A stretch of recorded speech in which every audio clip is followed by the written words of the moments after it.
मेरा नाम राजन है और ये है मेरा छोटा सा घर। आज मेरे पास जो कुछ भी है ज्यादा तो नहीं है, लेकिन जिंदगी बिताने के लिए काफी है। जैसा कि आप देख सकते हैं कि मेरे हाथ की 4 उंगलियां नहीं हैं। बस यही एक वजह है कि जिसकी वजह से मैं अपने उस खौफनाक कल को भुला नहीं सकता। वो 4 खौफनाक रातें। सन 2006 दिसंबर। मैं उस वक्त बहुत ही परेशानी के दौर से गुजर रहा था। घर भी किराए का था और काम धंधे का भी कुछ अता पता नहीं था। मजबूरन मैं एक ट्रांसपोर्ट पर ट्रक लोडिंग का काम करने लगा था। वहां पर ट्रक्स रात में ही आया करते थे और मुझे लोडिंग करते हुए रोजाना 12 बज जाया करते थे। उस रात भी मैं थका हारा घर को लौट रहा था। सड़क सुनसान थी क्योंकि ये फरवरी का महीना था और ठंड भी अच्छी खासी थी। पहली बार उस रास्ते पर मैंने देखा कि सड़क के किनारे एक पेड़ के नीचे एक बाबा बैठे हुए हैं। 3 साल हो गए तुझको मेहनत करते करते, लेकिन अभी तक तंगहाली ने तेरा पीछा नहीं छोड़ा।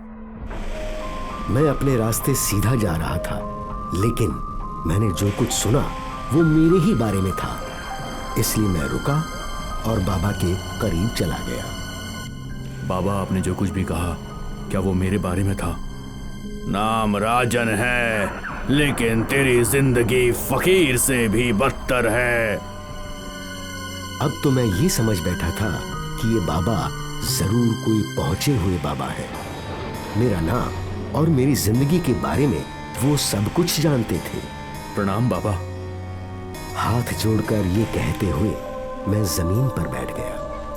बाबा, जब आप मेरे बारे में सब कुछ जानते हैं तो ये भी जानते होंगे कि मैं अपनी जिंदगी में कामयाबी और बेशुमार दौलत चाहता हूं। राजन, तुम जो चाहते हो वो हो सकता है।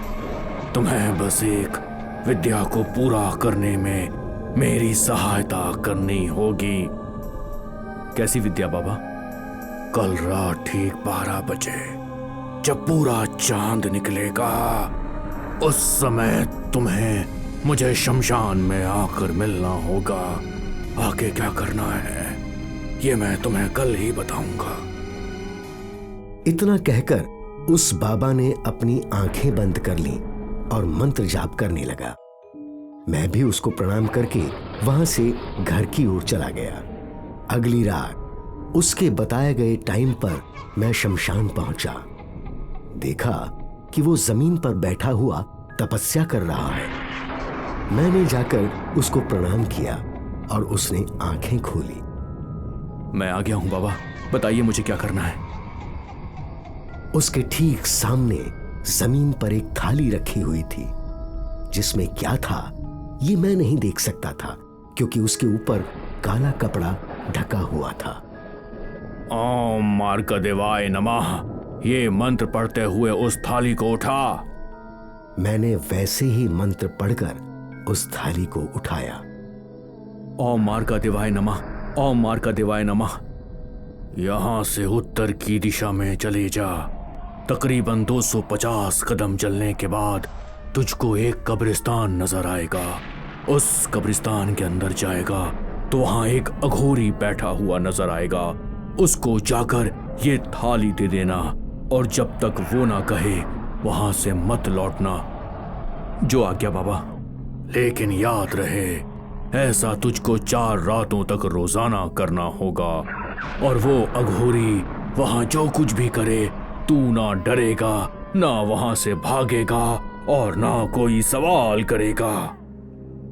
मैं उस वक्त अपनी जिंदगी से बहुत ही परेशान था, इसलिए मैंने उसकी बात को सहमति दिखाई और वो थाली हाथ में उठाकर उसकी बताई हुई दिशा में निकल गया। मुझे वो थाली तकरीबन 7 से 8 किलो की लग रही थी। मैं चलते हुए यही सोच रहा था कि उस कपड़े के नीचे क्या हो सकता है। देखने में उसकी गोलाई से लगता था कि उसके अंदर फुटबॉल जितनी कोई बड़ी चीज होगी।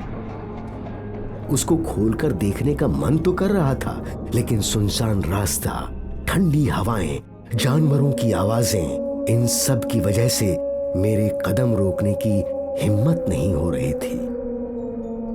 आखिरकार मैं कब्रिस्तान पहुंचा और अंदर गया तो देखा कि सामने एक अघोरी आग के सामने बैठा हुआ कोई विधि कर रहा था। मैं जाकर उसके सामने रुक गया। ओम मार्का देवाय नमः। प्रणाम बाबा। मेरी बात सुनकर वो चुप हुआ और अपनी आंखें खोली।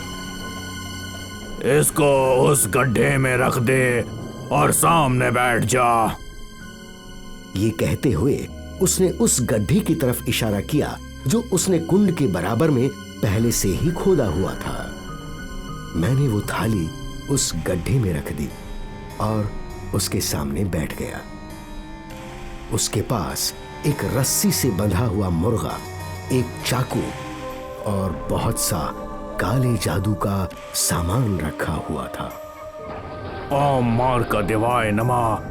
अपनी जुबान से तब तक पढ़ते रहे जब तक मैं चुप होने को ना बोलूं। जी बाबा। उसकी बात सुनकर मैं अपने मुंह से वही मंत्र पढ़ने लगा। वो भी ये मंत्र लगातार पढ़ रहा था। फिर उसने एक हाथ में चाकू उठाया और दूसरे हाथ में वो रस्सी से बंधा मुर्गा। मार्का देव, बलिदान स्वीकार कीजिए।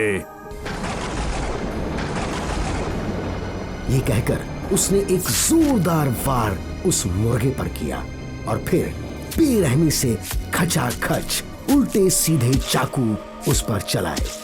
फिर बड़ी गंदगी के साथ उस मांस को कच्चा ही खाने लगा। मैं एक शाकाहारी आदमी, मेरे लिए ये देखना बहुत ही भयानक और गंदा था। और जिस वक्त वो ऐसा कर रहा था, उसके पीछे दो भयानक दिखने वाली चुड़ैलें नजर आने लगी जो कह रही थी, हमें बलि चाहिए, हमें बलि चाहिए। ये देखकर मैं बेहद डर चुका था। अब जो थाली तूने गड्ढे में रखी है उस पर मिट्टी डाल और उसको पूरी तरह से ढक दे। उसकी बात सुनकर मैंने वैसा ही किया और फिर उसने मांस को एक थाली में रखा। अब इस बचे हुए मांस को ले जा और एक काले कुत्ते को खिला देना। जब वो कुत्ता सारा मांस खाकर वहां से चला जाएगा, तुझे वहां तेरी इच्छा के समान धन मिल जाएगा। मुझे उसकी बात पर यकीन तो नहीं था, लेकिन मैं वहां से बस किसी तरह से निकलना चाहता था। इसलिए मैंने मांस से भरी वो थाली उठाई और फिर वहां से निकल गया। रास्ते में मुझे बहुत डर लग रहा था।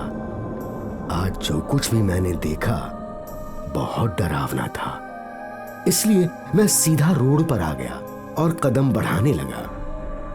थोड़ी दूर जाकर मुझे एक काला कुत्ता भी नजर आ गया जो मुझे देखते ही भौंकता हुआ मेरी तरफ आने लगा।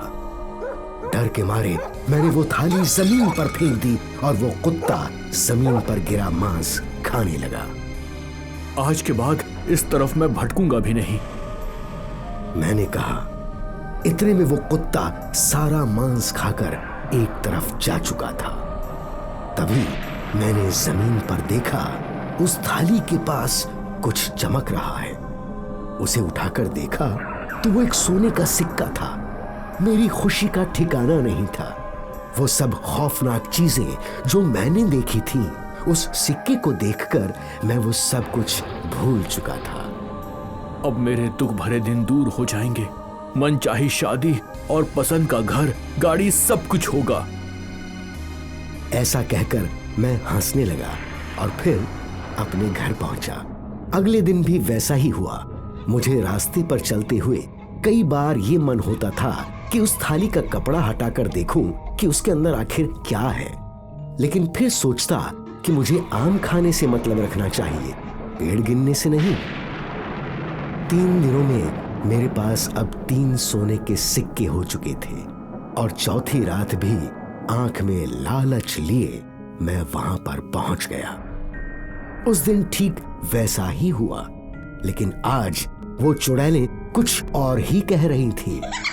भाग जा राजन, भाग जा, वरना तू मारा जाएगा। मैं उनकी बात को नजरअंदाज करते हुए मंत्र जाप कर रहा था।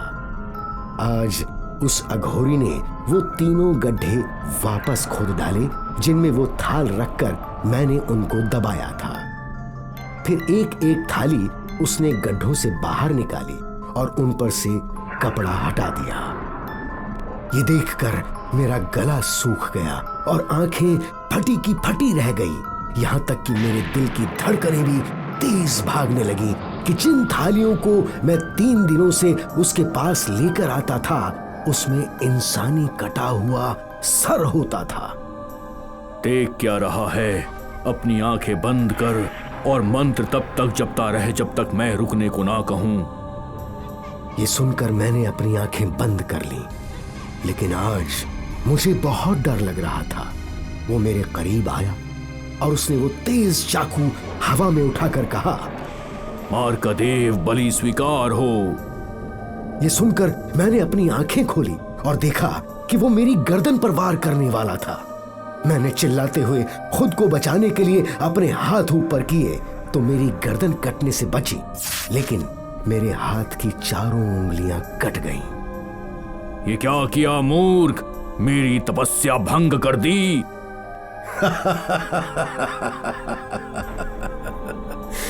हंसते हुए उन दोनों चुड़ैलों ने उस अघोरी को पकड़ लिया।